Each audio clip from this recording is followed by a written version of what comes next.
Кахин кальбите ведь все экологически. Чувствуется брусничный вкус.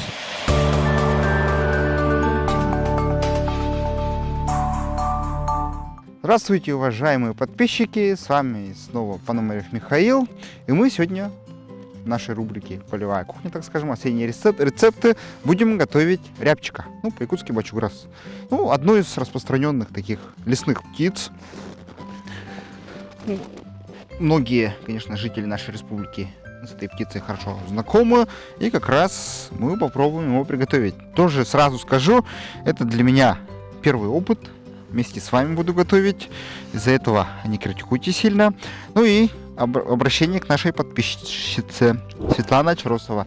Это у нас, так сказать, последний сюжет осенних рецептов. Мы уже больше на улице не будем готовить. Впереди у нас ждут уже зимние рецепты. Это уже отдельная другая история.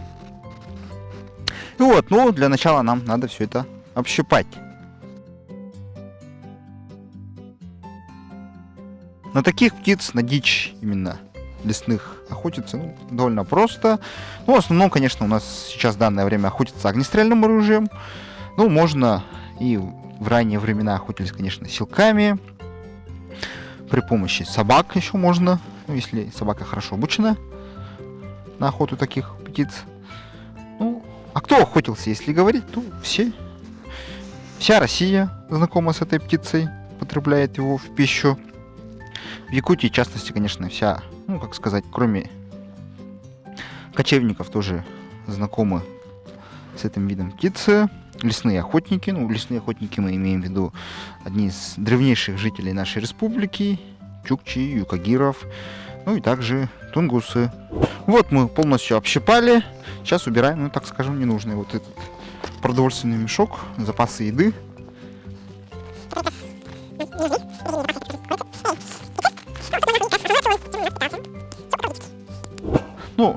Если остается какая-то часть пуха, не надо беспокоиться, она у нас все равно сгорит при приготовлении.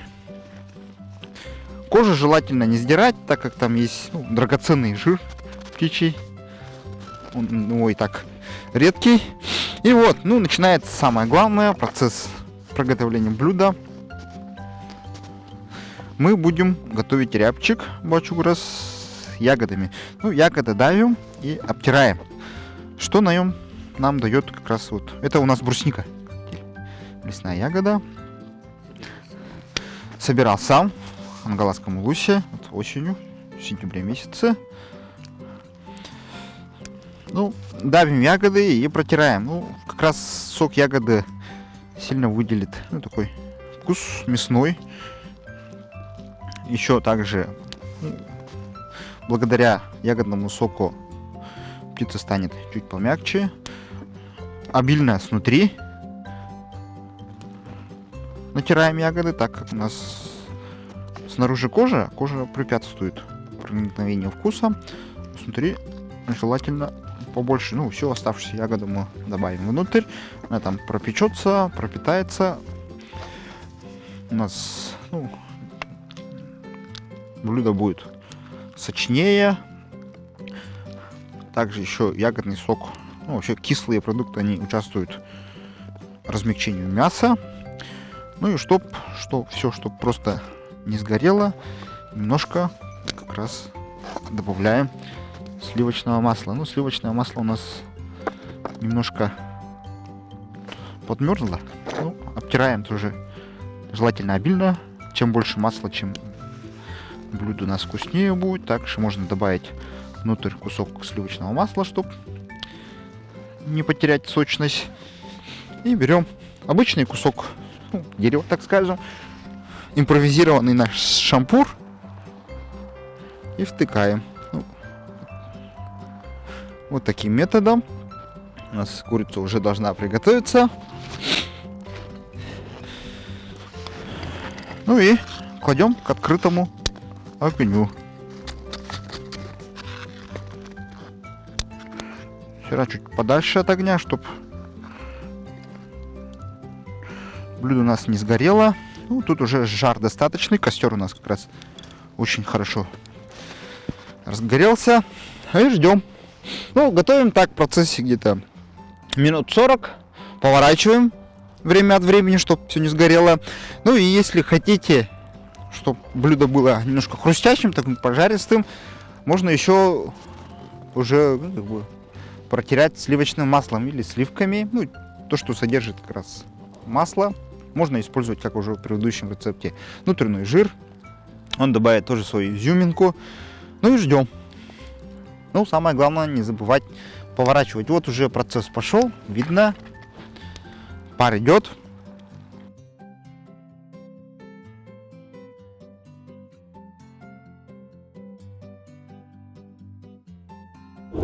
Прошло около 15 минут. Как раз вот мы увидим уже наша птичка. Блюдо начало жариться. Вот уже шкварчит. Ну и как раз, как уже говорили, чтобы все не выгорело, не обгорело, намазываем сливочным маслом. Ну тут надо пользоваться девизом: чем больше масла, тем вкуснее будет у нас блюдо. Натираем маслом обильно. Масло уже как раз плавится. Очень хорошо у нас получается. Ну и снутри она растаивает по мере приготовления. И тоже с внутренней стороны у нас поджаривается. Обратно возвращаем на огонь. Чуть-чуть поворачиваем. И дальше жарим. Ну, также еще минут через 30 у нас блюдо, надеемся, уже будет готово. Ну, смотрим уже по мере приготовления. Как начнет вытекать уже сок обильно, значит, у нас все готово. Ну, дальше ждем.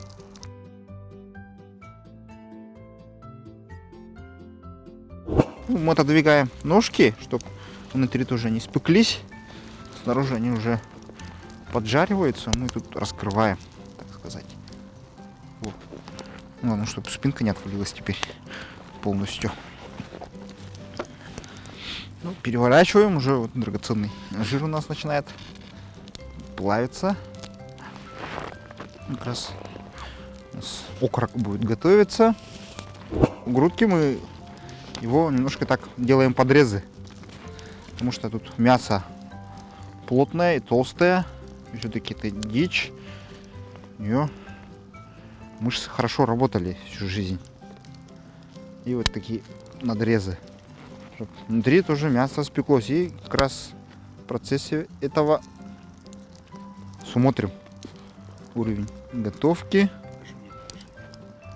Вот у нас мясо еще как раз внутри сырое. Вот. Вот так снаружи уже образовалась очень хорошая корочка. Вот. Продолжаем жарить.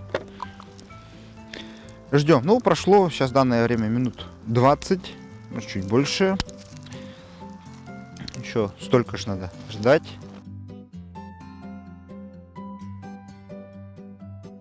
Мы решили тут внести кое-какие поправки, так скажем. Мы немножко отделим вот заднюю часть и отдельно приготовим, потому что, видите, вот мясо тут очень медленно запекается, и его надо уже, ну, такой частью неприготовленной поставить к огню, пусть плотно отдельно запечется. Эту часть тоже отделим. Ну, уже пахнет очень вкусно. Тоже нанизываем на короткие прутья, так, чтобы можно было переворачивать. Вот, то есть у нас пусть она томится. Вот так. И тоже время от времени переворачиваем. Уже на вид почти готово. Осталось чуть-чуть. Сок очень вкусный. Ну, пахнет вкусно. Уже пахнет готовым мясом жареным. Именно костровым мясом так. Ну, именно самая прелесть готовки на открытом огне — это дымный вкус. Ну, такое блюдо получается, дичь получается довольно подкопченным вкусом. Это такая самая большая изюминка, так можно сказать, полевой кухни. Дичь уже блюдо приготовилось. Смотрите, как шкварчит.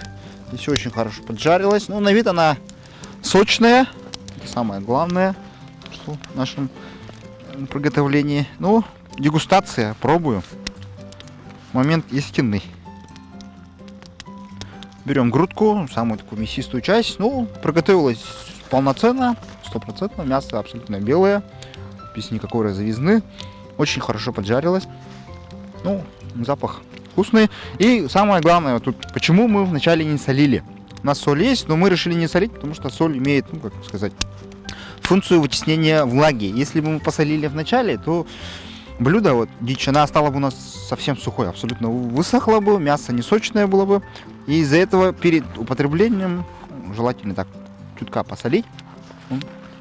Соленая была. Соль у нас замерзла. Ну, мой вердикт, очень вкусно, тоже неожиданно, как и предыдущий рецепту. Очень все копчено, жарено. Советую самим попробовать именно вот так на открытом огне. Ну, вообще, готовка на открытом огне, вот в нашей рубрике, это для меня большое открытие. Это блюдо получается необычными и очень вкусными. Пробуйте, готовьте. Ну, самое главное, экспериментируйте. Делайте, ну, добавляйте все, что хотите по вкусу. Там можно чеснока, чуть-чуть растительного масла даже добавить для вкуса, перца. Ну, главный мой совет — это солить чуть позже, перед потреблением только. Приятного аппетита. Реально вкусно же. Да. Да? Не, ну, ягоды, да, ягоды дают вкус. Ну, ягоды, ага, они ярче делают вкус. Да. Вообще, к дичи любая, в принципе, ягоды все уже подходят. Попробуй. Попробуй.